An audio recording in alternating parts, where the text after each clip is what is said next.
Steve Georgis with us. Obviously, again, we have a lightning strikes twice again. Steve founded Exabyte and went public with them in the late 80s and in the 90s. And then was an angel investor in LineRate and had a great exit with that. So would Steve want to give us some background on that? Yeah, thanks, Tim. LineRate Systems, I was the CEO of LineRate Systems, but it was a little bit of a different entry into the company in that I was part of the angel group that originally funded the company. And I helped essentially corral the group of 8 or 10 original angels that put the first $500,000 to really prove the technology that was developed by a pair of computer scientists out of CU Boulder. And these guys had developed what everybody said couldn't be done. And what LineRate did is we were in the networking world, and we were in a space that today is called software-defined networking.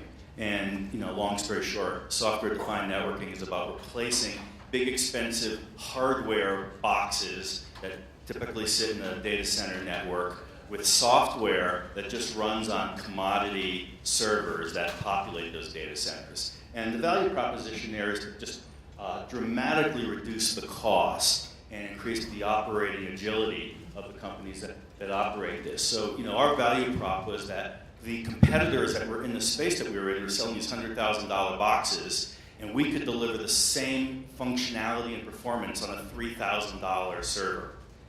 Nobody believed that that was possible. When we first heard the pitch from the two technical founders, it was almost a too good to be true story. It was a fantastic story. It was, these guys were brand new. It was a very raw story. But we quickly recognized that if this was true, this was going to be worth a lot. But there was a gotcha there. The scale that these guys were talking about is the scale that can run large web data centers. So, think, Google and, Facebook and Twitter and, that sort of thing. And they believed that they had developed the technology, but they didn't have the resources to prove it. They said they're going to need about $250,000 worth of lab, basically build our own data center to prove it. So, kind of as investors, we were faced with this, essentially this binary scenario, which is we could put this money in. If it works, then we really had something big. If it didn't work, then oh well, we just going to lose that bet.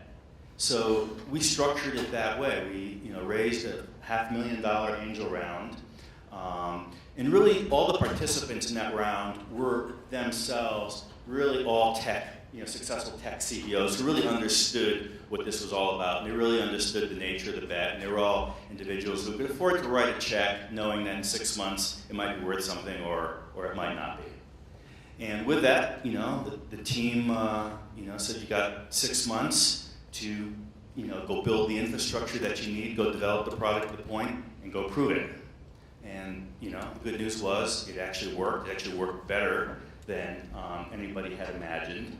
And with that, we found ourselves in a position to then actually go raise the first institutional round. The $500,000 round, we needed to go raise, $5 million, which we needed to, hire the team and develop the product and launch it into the marketplace. What was a little bit different, the $5 million round, the angel group we had, because these were very sophisticated investors who themselves all had deep pockets, we were able to just structure it as a syndicate between Boulder Ventures and Angel Group. So we actually didn't have to bring in another venture capital fund at all. What I've learned over the years as being an entrepreneur and a startup CEO is that it's really important to have a good board. And because it's all about, a startup is never a straight path. It's a meandering path, and you're constantly improvising as you learn. And you've got to have a board that can work with you, that you trust, and that ultimately you're going to develop strategy together to go execute. And we had a great board and great partners in Boulder Ventures, as well as our other angels in LineRate Systems. So it made my job a lot easier. But was there an idea as to the timing of an exit, or just grow the best company you could at that point, or did you have an idea of because this was 2 years to your exit, right? Basically. Yeah. So for any kind of an exit, for an M&A, there's got to be two parties involved, right? So you don't have, you only control one side of that equation. But I would say that even from the day we put the very first angel dollars in, we already were able to imagine what the exit was going to be. We knew that we were bringing very valuable new technology into the marketplace, and that there was a number of big players there, and one of those guys was going to have to own us. So, we knew what that was. I think earlier you heard Joselle talk about kind of reverse engineering, your company to anticipate many of those things, and I think that's what we did. We had that strategy, and we made sure that we did the right things all along the way to be sure that when the time came, because you don't know when the time's going to come, but when the time came, we were ready. With your experience with Exabyte and then ultimate with LineRate, what sort of lessons did you take from Exabyte to LineRate, and kind of the way that we were talking with John Spires and Left Hand and into Next Gen? Is that similar? Well, when Exabyte started, I was a member of the founding team, and I was a relatively young guy at that point, and no business experience really. I mean, I was one of the technical team members, but over the course of that time, I learned a lot about the business. I learned a lot about really being what a successful startup looks like. Because Exabyte was actually my second startup. My first startup was my great lesson in how not to do it. So Exabyte was really a fantastic lesson in how to do it well, and got to experience an IPO, which is a pretty rare thing.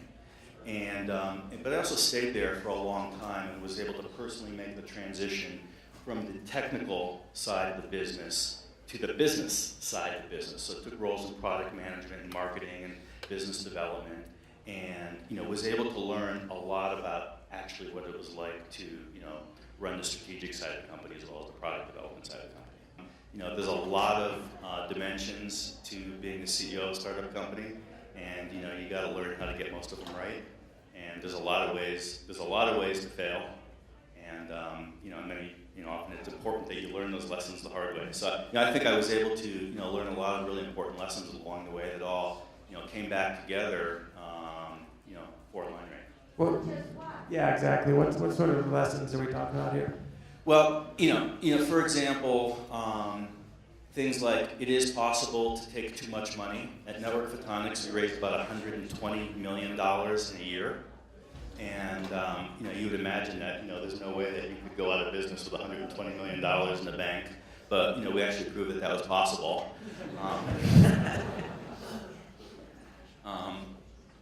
Because, for example, when we raised that money, we had a post-money valuation of $400 million, and we didn't have a product to market yet. We had zero revenues. And the thing I hadn't really thought about is, what kind of an exit do you have to have with that kind of a valuation to be considered a success? And, right. Now you're talking about multiple billion-dollar valuations. So ultimately, you got $120 million, right up front. What caused the bankruptcy? Execution or lack?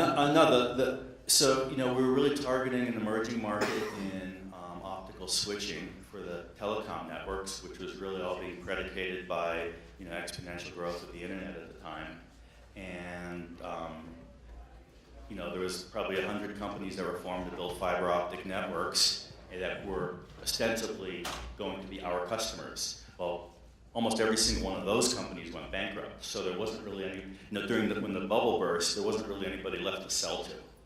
We woke up one day and realized, I literally saw, my two biggest customers do perp walks, because, WorldCom and Tyco. Okay. So. Yeah, that had been a difficult situation. So at that point, when you try to fight out of that, what sort of lessons do you learn from that? Does it just... Well, there's a lot of external things that happen in the world that, can affect your business that you have no control over. So, the bubble burst, 9/11 happened. A lot of things happened in the world. A true story is we had the brilliant timing at Network Photonics of doing our worldwide launch of the company and of our product in New York City on 9/11. So guess what? Nobody heard a thing that we said that day, right? And you know, it continued to get tougher from there. You know, we ultimately made the decision to give a lot of money back to the investors. I actually returned a ton of money back to the investors because we just realized, you know, there's not going to be a market here. So, you know, that was an important lesson actually to, you know, just have the realization that sometimes emerging markets don't emerge. And, you know, if that's the case, then, you know, you need to get out and move on to the next thing. In our case, because we had taken so much money, you know, I didn't want to be the guy who blew $100 million of investors' money with nothing to show for it. So, you know, we ended up giving a lot of that money back. Friends and family or friendly companies that you could sell to and almost do your betas with them so they would be very open with you. Not that other customers wouldn't. How did you go about that process? Yeah, so we actually had a very deliberate strategy there. What we said is, you know, we just want to originally see if we can get a handful of customers because we knew we needed customer validation. We actually, you know, would like to have deployed and, you know, paying customers. We also said we have a really small team still, so we don't want to have to be on airplanes to go support them. So we said, let's see if we can just do this locally here in the Front Range. So kind of the ground rule is, you know, we said you have to be able to drive there in an hour from our office. And what we did is, so we found 3 good customers that were willing to work with us at an early stage because our value proposition really resonated with them. And it, you know, we learned a ton from that. You know, about our technology, our product. We were very quickly able to find out what worked and what didn't. You know, what things we were missing. You know, what the economics had to look like. So, you know, that helped us. That helped us tremendously, and we were able to do it in, you know, locally. So we could be very hands-on with the customer. We could give them just unbelievable support. Just so we didn't have to get on the plane to do it. Let's talk a little bit about the exit of LineRate and ultimately how that came to fruition. Can you kind of talk about that process? We kind of imagined what the exit might be, you know, the day we started, really. And we essentially did, you know, that reverse engineering process of, you know, what are all the things we have to do? Who are all the people we have to know? Who are the companies? Who are those potential acquirers? We need to know them. They need to know us. So, you know, we were very proactive. I spent a lot of my time just doing business development, strategic business development, developing those relationships with those companies so that they knew who we were. Now, what was, you know, a little bit different is they were all ostensibly our competitors as well. They were all the incumbents in the business, and they were all huge companies, and, you know, we were nobody. And but we made the decision. This was really a board-level decision of, let's engage with them and let's tell them everything. So let's not be super secretive. So once we came out of stealth mode, we said, you know, Cisco came to us. You know, we said, let's tell them everything, right? F5 came to us, who ultimately acquired us. You know, we tell them everything. We were scared to death because they were our arch enemy, right? And, you know, we felt if anybody could do what we were doing, it would be them. So that was a decision made for the purposes of exit, ultimately? Yeah. And, you know, then, you know, one of the things we did is we started getting interest from those strategics in making strategic investment. And we were able to leverage that. So as we were actually out shopping a B round, you know, we had, you know, multiple companies who we all considered to be potential acquirers, all expressing interest to participate in the round as investors. So we actually used that to our advantage. And, you know, we were able to just, you know, give them enough clues to know that their competitors were also interested in us and participating in this way. And, you know, ultimately, you know, when F5 Networks acquired us, I mean, they essentially flipped that whole strategy around on us, and they used their interest in strategic investment as a way to get closer to us. And once we got to that decision point, they said, okay, so, you know, we really would like to acquire the whole company. We really weren't interested in just a minority investment. We're really interested in owning the company. You know, what would you guys think about that? And did you have multiple, after that happened, I don't know if there were non-disclosures or, you know, the standstill agreements or whatnot, but were you talking to other, like Cisco, for instance, about acquiring you in total, or? Yeah, so we were talking to, you know, several different companies at the time. You know, we couldn't talk to them about the other guys, but, you know, we could drop clues, and, you know, it's a small world, so, you know, anybody who's paying attention kind of knows what's going on. So everybody knew that we were probably going to be in play. at the same time, we were also, raising a VC round. And ultimately, what drove the urgency was not just the notion that, they were competing against their competitors, but they were also competing against the VCs, because if we raised that next big round, then, the valuation that we would be willing to be acquired for would probably have been, doubled. So they knew that there was, you could do it now, or you could, do it, a year or two out and pay a lot more money. So the strategics weren't talking about investing in that round per se. They were talking in. No, they were. Okay. Right? They were. But so you're talking valuations of both of them in terms of a round and also exit. So exactly. That had been kind of a difficult situation to be in. Yeah. Well, especially once we actually started negotiating a term sheet with F5, we basically we did have a no shop. I did have to get a specific carve out, because I said, if we don't do this deal, I have to raise the venture capital, so I can't stop talking to the VCs. So, we were trying to, essentially I was having to lie to the VCs and not tell them that we were actually in acquisition negotiations. Because if it didn't happen, then we needed to take the VC money very quickly. The valuation that you were talking about in the Series B round, was that significantly different than what you were ultimately acquired for? Yeah, it was, we ultimately got acquired for,